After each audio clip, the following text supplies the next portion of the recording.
Hello everyone, রোশনাই ধারাবাহিকের আজকের পর্বে দেখতে পারবেন আরণ্য রোশনাইকে বলে যে তার ক্যান্সার ধরা পড়েছে 3rd স্টেজ, সে বেশি দিন বাঁচবে না, তাই যতদিন সে আছে সে রোশনাইকে নিয়ে থাকতে চায়, তাকে বিয়ে করতে চায়। এই কথাগুলোই রোশনাই মনে করে কষ্ট পেতে থাকে, কাঁদতে থাকে। তখন ছোটকা এবং আরণ্যকের জেঠু জেঠিমা জিজ্ঞাসা করে কি হয়েছে। আরণ্যকের জেঠু এটাও বলে যে তোকে নিয়ে আমরা খুব গর্ববোধ করি, আর তুই এই জটিলতার মধ্যে ঢুকিস না, বিয়েটা করিস না। তার জেঠিমাও একই কথা বলে, কারণ বলে যে রোশনাইকে কেউ মিথ্যে অপবাদ দিলে, খারাপ কথা বললে তারা মানতে পারবে না। এদিকে গরিমা তার সুটকেস প্যাক করে নেয় বাড়ি ছেড়ে চলে যাবে বলে। তনুশ্রী বারবার বোঝায়, জাহ্নবীও প্রতিবারের মতো বোঝায়, গরিমাকে বলে যে একটা মোহের মধ্যে আরণ্যক আছে, তাই রোশনাইকে বিয়ে করতে চাইছে, এইসব ছেড়ে চলে যেও না। গরিমা বলে, তোমরা আরণ্যক রোশনাইকে মেনে নাও, কি করবে তোমরা যদি না মানো? আরণ্যক ওকে নিয়ে আলাদা থাকবে। আমি এই মানসিক অশান্তি টানাপোড়েন আর চাই না।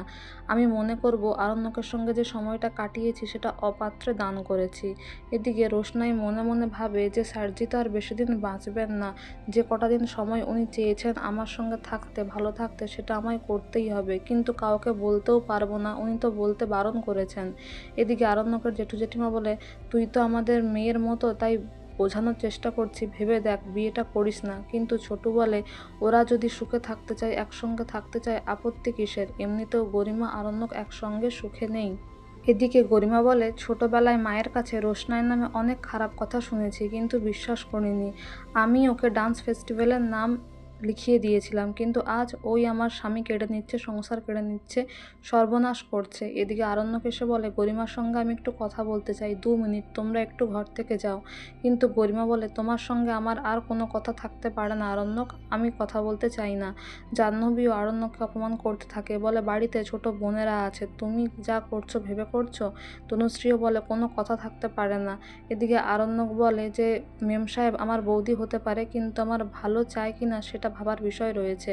এ বলে জাহ্নবীকে সেখান থেকে চলে যেতে বাধ্য করে। তারপর তনুশ্রীও চলে যায়। গরিমা বলে, কি বলতে চাও বলো? আরণ্যক বলে, তুমি কি এক্ষুনি চলে যাবে? গরিমা বলে, তাহলে কি দিনক্ষণ দেখে আমার যাওয়া উচিত? আরণ্যক বলে, দেখো রাত হয়েছে, এখন অন্ধকারের মধ্যে। গরিমা বলে, আমার জীবনটাই অন্ধকার হয়ে গিয়েছে। তো বন্ধুরা, এই ছিল আজকের আপডেট।